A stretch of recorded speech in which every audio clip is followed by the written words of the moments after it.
Well, here we are. We're heading down to I'm on my way into Boston to pick up my son Alex, and we're going to drive down to Cape Cod and preview the Eldred sale that's coming up in about a week, 2 weeks, on the China trade objects that had belonged to Bill Strole, and another collection that's in there too, another very good collection.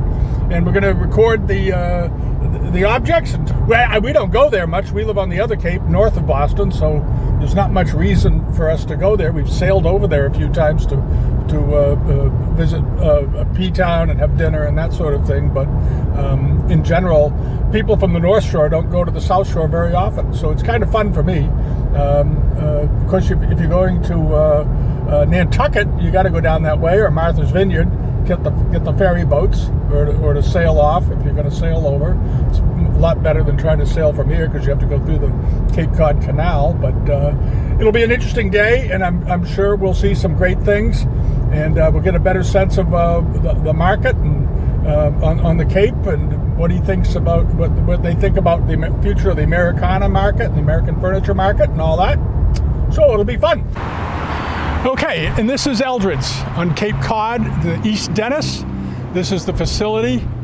It's quite an operation. They've been here I think they're in their third generation at this point.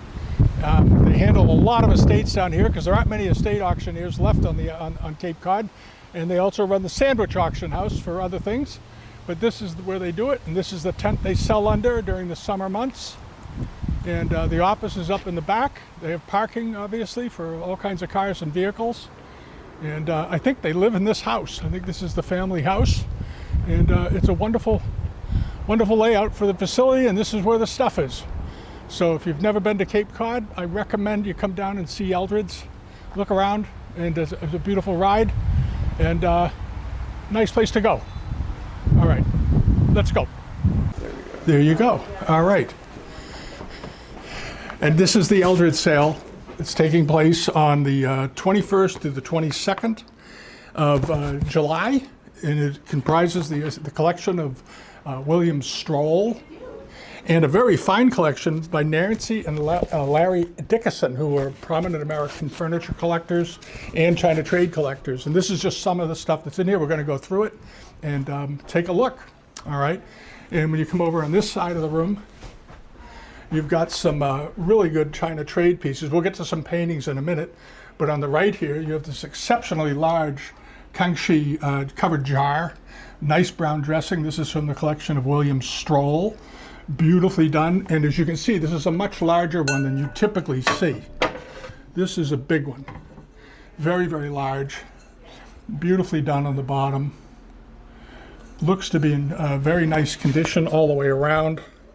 Good deep dark cobalt decoration. Bill loved porcelain. He was a real porcelain fanatic. And then to the right of it, you've got this very nice 1770s, 1780s rather, Chinese export punch bowl with that very famous figural landscape scene that you see on lots of these. Put that down. And the enamel decoration on this is quite strong, very brightly colored, and in very, very nice condition. The gilding is largely intact going around, but where this piece really stands out is the brilliance of the enamels are very, very strong. Looks to be in quite good shape, and it measures about 11 inches in diameter. You can look it up on the website, on Eldred's website, or you can look it up on Live Auctioneers. But as you see in the middle here, there's virtually no wear at all to the center of this bowl. And that's a very, very good sign as to its condition. And then, there's so much stuff here, it's unbelievable. And then you come over here to this side of the room, and you have these two very nice guglets. It's a pair of them, early 18th century, Kangxi period. Good looking. Where did these come from? Arthur James and somebody was the dealer, but probably a London dealer, but very, very nice condition with the garlic necks up above, beautiful brown dressing on them, and they both appear to be in very fine condition all the way around. They measure about 8 inches, 7.5, 8 inches tall, roughly, and they are, what is this lot? $84.46 in the sale. very good examples. And down here, you have this exceptional bronze feline with a stupa on his back. It's very, very nice. Now, they've dated this tentatively as being 19th century. It could be a bit older. It could be a good bit older. It's very, very heavy. It's very solidly cast. Here's a picture of the bottom of it. The gilding on it is in quite excellent condition. Some of the paint pigment is still on the tail. And this looks like an 18th century one to me more than a 19th century one. The way the hair is done, the curls and so forth coming down. It's a beautiful example. And the estimate is extremely reasonable. I think it's a couple $100. They have very modest estimates here. They don't believe in strong, pushy estimates. But there we go, and that's it back together. And as you can see, it's a good size object. It's a wonderful piece of bronze. And then up top here, what else is there? There's a pair of these. Again, similar pattern to the punch bowl we just looked at. Same general era, 1780s or so. A pair of garniture vases with their lids, which is nice. And they look to be in very good condition from what I'm seeing. And again, the enamels are very, very strong, good coloring. Complete. The handles don't look like they've been knocked off. The inside of the mouth looks good. The lids look good. So if you've been looking for a really fine pair of these, that's your chance. That's your chance to get them. All right. And then moseying along over here, there's a lot of stuff here. You have this. There's a lot of good China trade paintings in this sale. You have this one. This is a scene out by, I believe, by Whampoa. Chinese junk coming in, moonlit sky, all that. Very, very Western in its style, but done by a Chinese artist, obviously.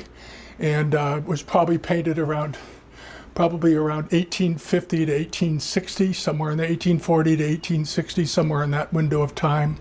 It looks like it's in nice condition.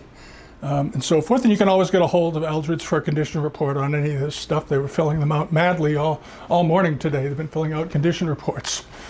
And then hopping along over to here. And if you look, there's also some great American furniture here.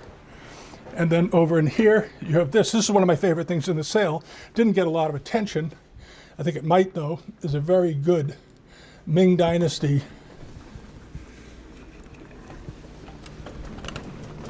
bring this right out. A very nice Ming Dynasty wood carving of the Kuan Yin. And it's quite large, as you can see, but the patina on it is excellent. The color on this is very, very good. It hasn't been sanded or refinished. The fingers are intact, which is almost a miracle on these because the fingers are never intact. This one might have been reattached, but at least the fingers are there. The robes sweep beautifully outward. The details down at the bottom, the lotus base is still intact, but the really good carving is all in the face and the body. The base is just a simple base. There's nothing fancy about the base. But the overall features of the face and hands and the positioning of the hands is excellent. And if you turn it around, it's got a fairly simple back to it. But this is a lovely statue. And the estimate is nothing. I think it's $800 to $1,200. It will bring more than that. It will go well over that, but if you've been looking for a great Ming carving of wood in a beautiful shape with not a lot of cracks, there's no vertical body cracks on this at all, which is pretty unusual. Very often these pieces have long vertical cracks running through the body just because of temperature changes. This one doesn't have it. So if I can move it without destroying it, we'll be in good shape.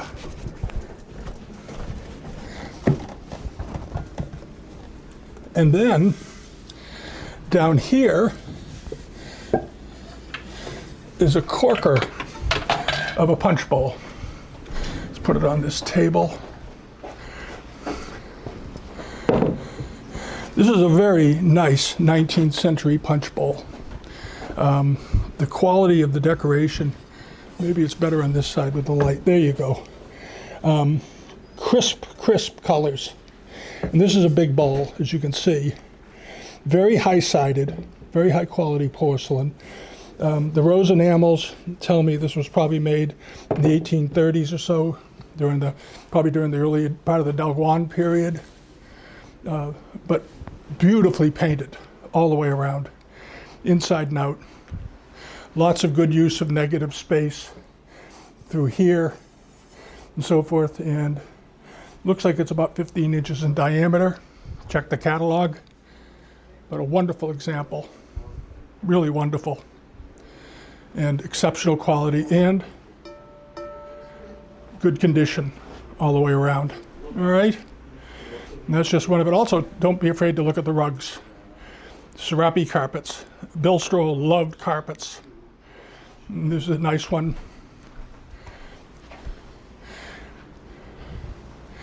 And then you have, this was also in Bill's. This was one of his beautiful sepia decorated jar, about 24 inches tall, wonderfully done. And the last one that I saw these sell, this style, sold for about $4,000, $5,000. There's a very nice mandarin scene in the middle. The gilding looks excellent on it. Don't see any damage. And then to the right of it, you have a pair of these Femi-June 19th century dragon vases. There's one here and one here. They are a pair. The workmanship on them is excellent. And notice the dragon.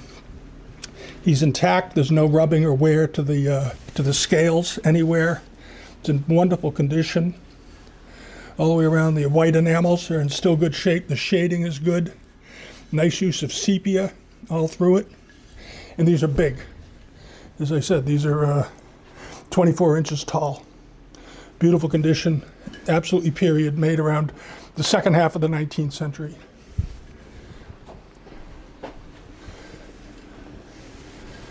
And then, those of you like Japanese amari, these are two very nice 18th century Japanese amari lamps, or jars that have been made into lamps using old oil lamp, kerosene lamp fixtures here and down there. These are quite nice and very solid. They look like they were probably lamped in the 1920s or 30s, but these are 18th century vases, jars, and they look like to be in very good condition, good height, and so forth. Excellent. And then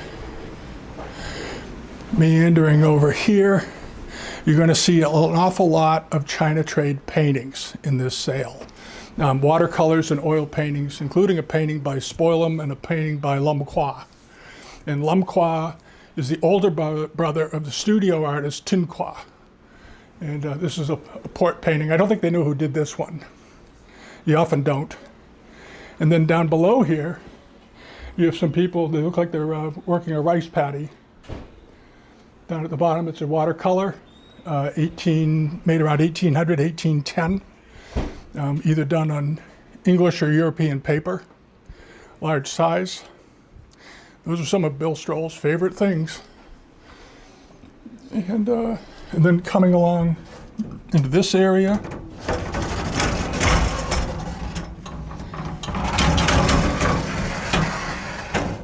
you have this very nice Chinese village scene. They did a lot of these village scenes that people wanted to see in the West, how the typical family lived in China at the time, and they would paint these.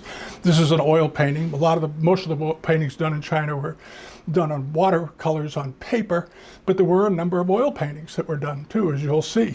And this is one, again, mid-19th century or so, very nicely detailed. A beautiful landscape in the background, rivers, people and villages, houses, just daily life, that kind of thing, but wonderful quality. And then if you slide across,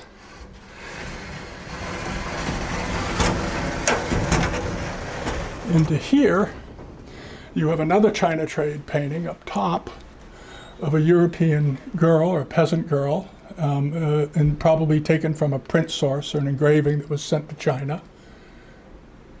Rather nice. Good colors, good condition, and it's an old Chinese frame, and those frames are always the original frames in most cases. And then down below it, you've got this, a very nice piece of 18th century Japanese amari. This is a really fine one. I think the catalog is listed as Meiji, but it's not. It's a bit older than that. It's from the Edo period. Very nice decoration. Porcelain applique on the front, little applique on the back, flowers. Very, very classical. Nicely done. The fu lion's in good condition. Very desirable type from the Ornate kilns. Excellent. And below it, of course, you've got some tobacco leaf plates here and there. And you all know what those are. Everybody collects China trade, knows what these are. And these are in beautiful condition. A lot of these tobacco leaf and what they call pseudo tobacco leaf plates are in rough shape. This one has been nicely kept. You'll notice the gilding, even in the light blue areas, is still very visible. The enamels aren't chipped. There's no chipping to the enamels. Very, very fine quality all the way through. And there's a pair of them.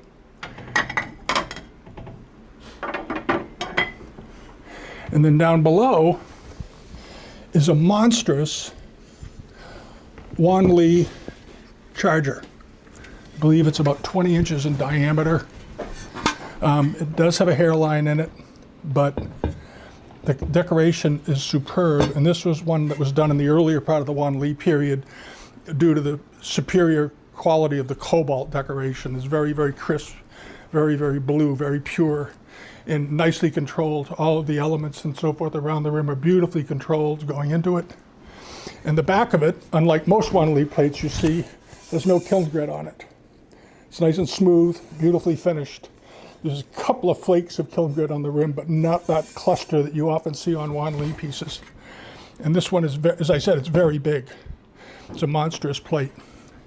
And this was, again, one of Bill's pieces, beautifully done. And I love the bird in the middle.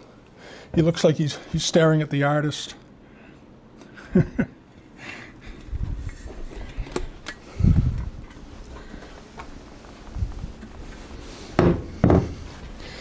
Put the lady back.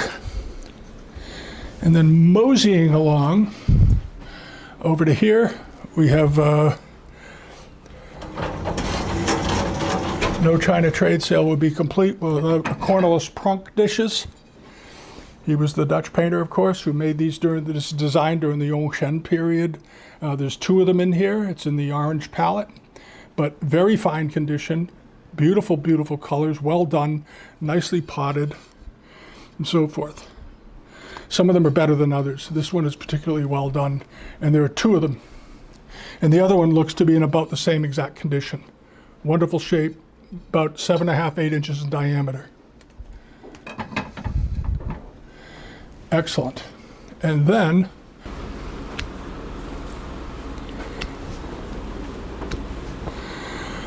okay, this is the one that's by Spoilum. This is the one that's attributed to Spoilum, or believed to be by him. Very, very good quality. To be honest, though, the portrait work that Spoilum did wasn't appreciably any different than the one that was over there that we just looked at that doesn't have a signature to it. Now, it may have also been done by him or somebody, one of his students, one of his associates.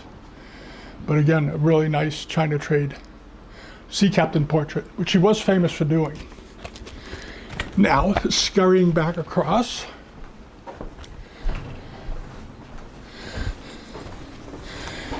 is this silk. They can't move him, he's too heavy, but at any rate. Oh, it's wired on there, I can't do it. But anyway, you can come around and see it. It's a very nice late 19th century silk with gilt thread, 3 dragon rondelles at the top, cloud pattern, auspicious umbrella over the central character, and so forth. And it is in outstanding condition. It's in beautiful, beautiful shape. All hung and ready to go. Estimated, I think, at around $1,000. It should bring more than that. Nice example.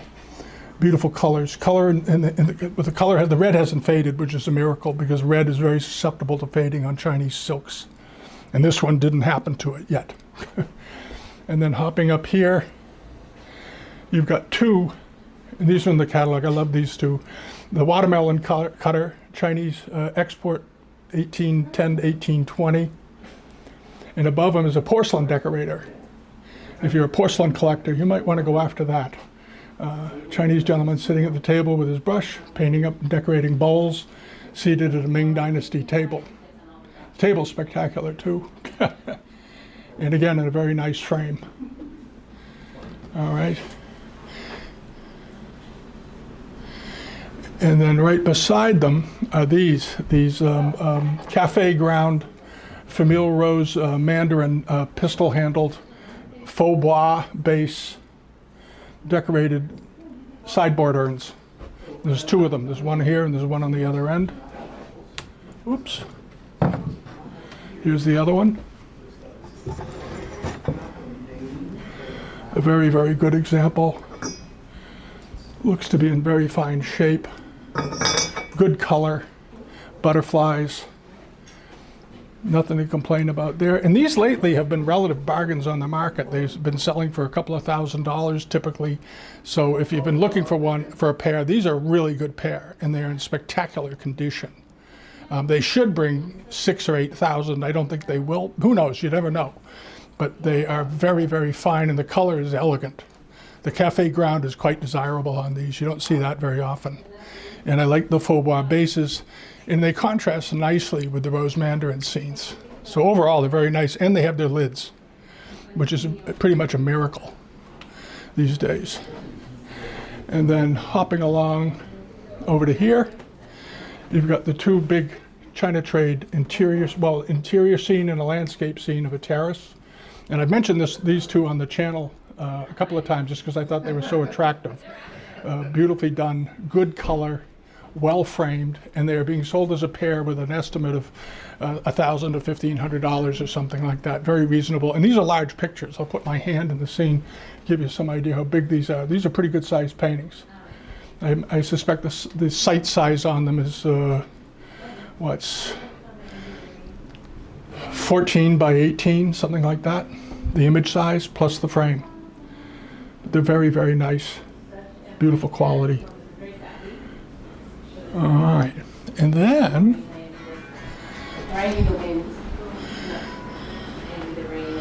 you've got this big Coromandel screen. Probably 19th century, could be 18th century.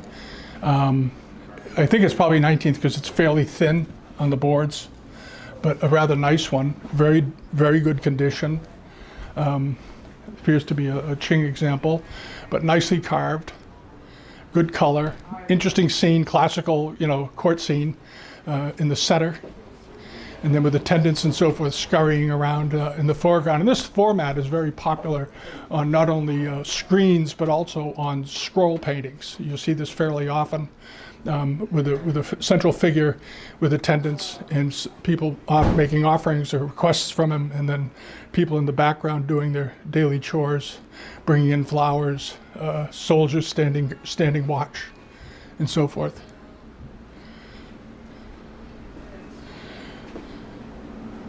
It's a very, very beautiful painting. Good work on that.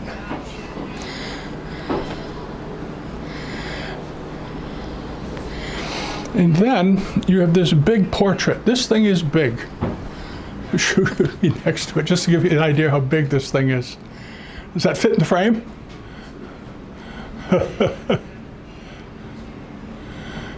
Yeah? Okay. All right. And this painting, they've tentatively dated to the Kangxi period. I think it's an 18th century painting. I don't know if it's Kangxi or not, but the name that they've given it to as the artist is Xiao Pingshen, who was, if you check, he was listed as a painter to the Kangxi Emperor. Now, whether it was done by him or by a student later is very hard to say, but very nice quality, beautifully done, in very good condition, and magnificently framed, ready to go.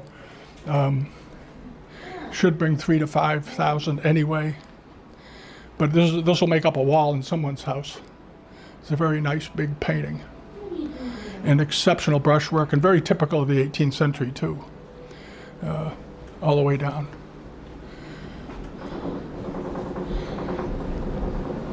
Yeah. Like that. There's a little reflection in the lens.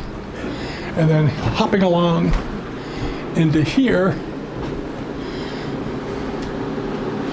you have a couple of, oh, there he goes. And in this case, there's a number of fairly typical things that you see, but also a couple of great rarities. And one of them is this. It's a very rare miniature Hong porcelain China trade, made around done sometime between probably 1800 and 1815 or so, 1820, judging by the flags in the scene. It's got a little plaque on it. It's a very small painting, but the quality is astonishing. And in the past, these have turned up, and they bring anywhere from 6,000 to as much as 12,000. And I saw one a number of years ago that was similar, that I think brought around 20. So don't be surprised if it takes off. And this is an oil on board. This is not on paper, it's an oil on board. And then over here is another great rarity. And this is, you can see it much better out of the case. It's a portrait by Lam Qua. And Lam Qua was the older brother of the studio artist Tin Qua, who taught Tin Qua how to paint, basically. His father was also a painter, Lam Qua's father, but not as well known as him. But he was famous for his oil portraits of dignitaries, sea captains, prominent merchants in the Hongs, that sort of thing. And then his brother, of course, opened the Tin Qua workshops. And there's a backboard on this. What does this say? It's a London framer's tag on the back. That's all it is. But a very, very rare painting. And Lam Qua paintings, when they do turn up, sell for, anywhere from $8,000 to $30,000, depending on the urgency of the market. I'm not crazy about, I think the frame could be done over, but I like the portrait a great deal.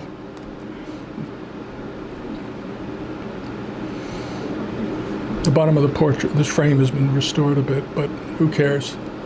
It's the painting. Excellent work. You like it?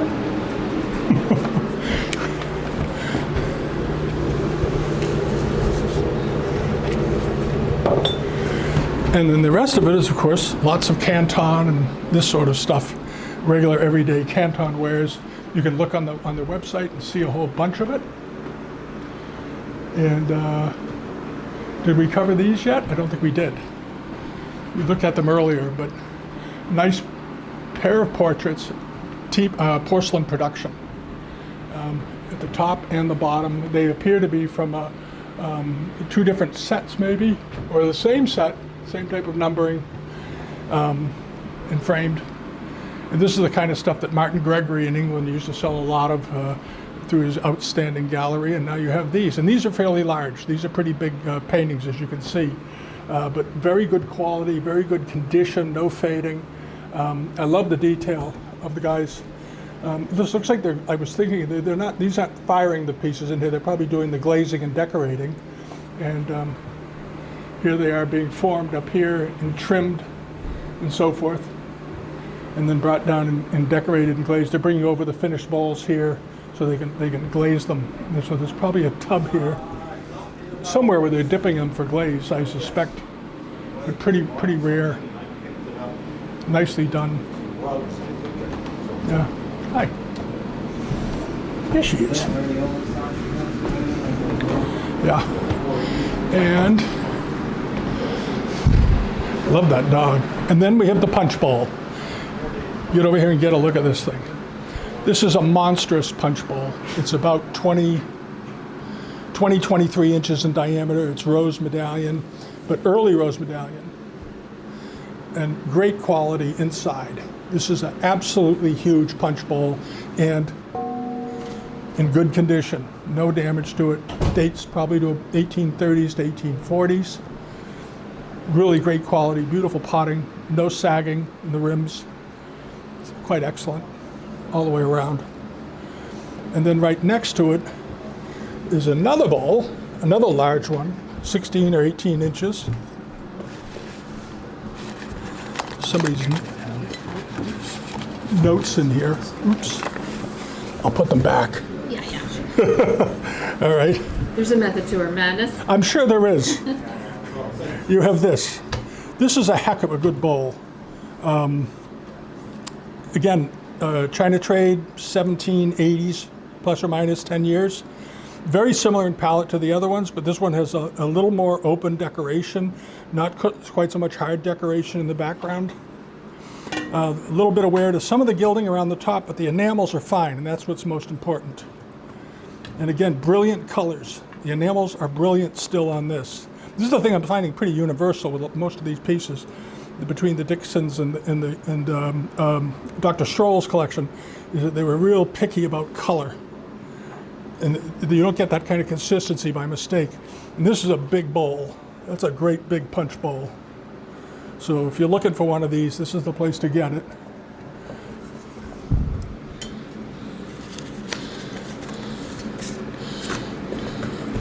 And according to the sticker inside there, that went through Christie's some years ago, a long time ago. That's an old Christie's sticker, probably from the 1980s or 70s. But excellent, excellent piece of porcelain. And now, moseying along, this is all fire memorabilia. And then over in here, you have a couple of fairly standard ancestral portraits. With the red-headed heron on the bottom, it's an indicator of rank. This fellow has got a military rank badge on, and she's got the white heron, a white egret. So they're 4th or 5th rank Chinese officials being depicted. They're probably done during the latter part of the 19th century. But in the middle, you have these two very nice, again, village scenes on oil on canvas like we were looking at a few minutes ago. And this one is obviously with a bridge over a nice looking river, fully filled out trees, and then another canal. Lots of canals in China. And this is the upper section here. It looks like it may be some sort of a warehouse for goods coming up and down the canals and so forth. And this looks like a residence and maybe some sort of storage in there.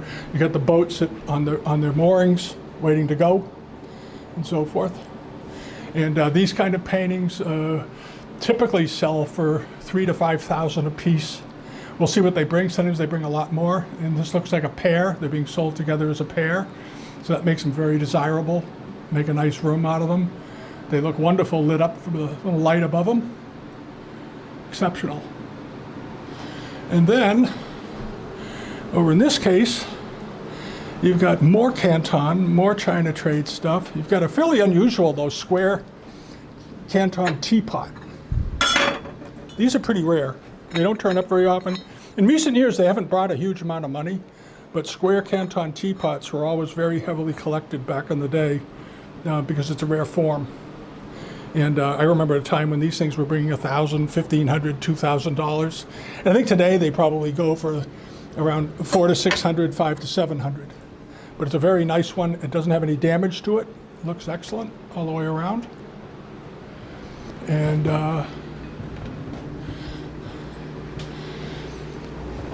then over in this corner are the watercolors of the birds. This is one lot done around 1800 to 1820. Really fine set of birds, parrots mostly. A lot of 3. These are fairly good size, but notice the condition. They're in fantastic condition. They are on paper, not on pith. They are on paper. And brilliant colors, and brilliant colors all the way through. And these would have been in an album originally, maybe of 30 or 40 of these birds. And they broke up the albums when they came west out of China. But I just love all of them. I like every one of them. I love the red one up top here is quite striking. And I think the estimate on these was $800 to $1,200, which I think is a bargain price. So we'll see. But outstanding quality. This is sort of the vein of the whole sale. It just runs through here like this.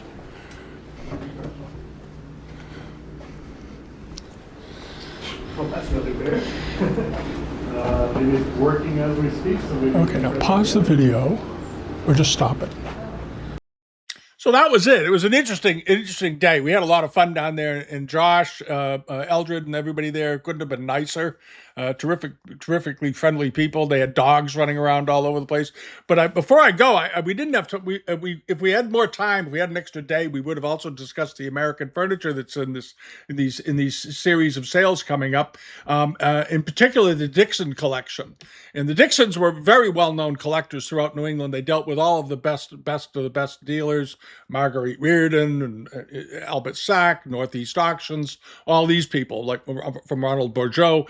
And in this sale, by the way, the totality of this auctions between the Strole material and the Dickson material, and then the rest of the Americana stuff, it's almost 1,000 lots. It's a pretty big number of items. In the Dickson collection, you will find some absolutely phenomenally rare pieces of Americana, wallpaper hat boxes, maritime art, Chippendale everything, Queen Anne everywhere, you name it. Lots of marine art, Nantucket style, scrimshod whalebone, scrimshod teeth, scoops. You name it, it's in here. There's all kinds. It's just an absolute pile of great stuff. And you may remember Eldred's handled the sale of Martha Hamilton's things a few months back or a year or so ago, who was another great American furniture collector. The stuff did very well. We actually did a video on it. But this is one of the pieces that's in here, for example, in the sale. And this is a chest attributed to John Cogswell, who was a famous cabinet maker. And it is a Chippendale mahogany Oxbow bureau, very, very rare type, estimated at $30,000 to $50,000. Beautiful piece. And then over to this is this satinwood tambour portable desk, and it's attributed to the John and Thomas Seymour workshops. And I looked at this. Josh has this in his safe down there. This is a very, very rare thing. And the decoration on it, the watercolor decorations on it, were they attributing to John Arito Penniman, who was famous for decorating furniture. He painted in oils on furniture. And this one has eagles on it. It's got cornucopias on it. And it's the completely original surface on this. A very, very rare thing with these lion poles on the end. The eagles are on the ends here and so forth. And it's estimated at $20,000 to $40,000. I wouldn't be surprised if this brought double that, triple that. I don't know what this will bring. It's an unbelievably rare piece. It really depends on how many interested Americana people are out there, but this is an extremely rare piece of furniture. And then hopping over to this, Nantucket baskets. Those of you that like Nantucket baskets and maritime stuff, there's a bunch of them in there. This is an extremely rare set by Michael Kane of 6 baskets. The estimate is $6,000 to $10,000. It's already got a bid. It's up at $3,000. It'll probably do very, very, very well. And then there's this. This is an absolutely stunning piece of American furniture. There's also a block front secretary in this collection that looked quite excellent also. But this is a very rare Southern Massachusetts, Northern Connecticut piece of American furniture, and it's done in cherry. And the reason the family bought it was that it had also its original finish. Original surfaces on early furniture add so much to the value. If they haven't been sanded and the patinas are left intact.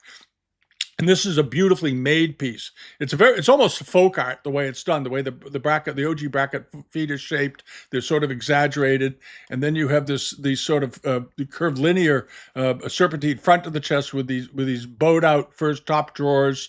And then you go up, you have the drop lid, and then you have this very fine country, sort of a country bookcase upper section, and then this very exaggerated but wildly attractive bonnet top on it with these big boards, flattened boards, nicely carved with very finely made urns. This sort of thing. These are all extraordinary pieces.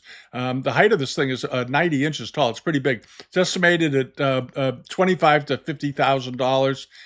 It should do very well if the recent market and what we saw down at Bronx a few weeks ago is any sort of a trend. This stuff should do great. And then you have this, a very, very rare. This is a Queen Anne mahogany dressing table, but it has a scallop top on it. And scallop top dressing tables are rare birds. It's this shaped top, this shaped board on the top, the way it's done. You typically see it only, this type of top only on game tables or on which fold open, or you see them on regular side tables. With these shaped corners, with these shaped edges and serpentine front, it's very unusual to see them on lowboys. And this is a heck of a nice lowboy. The pad feet are all intact. It's got its full height. The little blocks under the feet are still even there, which is very unusual. And it's estimated at what is this estimated at? 25 to 50,000. They're all quite exceptional. And this does have a bid on it already, and I suspect it'll do very well. But do check out, if you're interested in other decorative art and other American furniture and so forth, check this sale out. There's a lot of stuff in here, and these kinds of collections are starting to get broken up, and then it'll be another 30 or 40 years before there's another series of these types of collections that come to the market, because it's all very cyclical. But this is quite an opportunity. If you're into this stuff, absolutely check out the rest of these sales. All right, and I don't think you'll be at all disappointed. If you can go to the preview, though, go to the preview. If you're anywhere within an hour or 2 or 3 hours of Eldred's, take the time to go to the preview. The preview yesterday was very illuminating.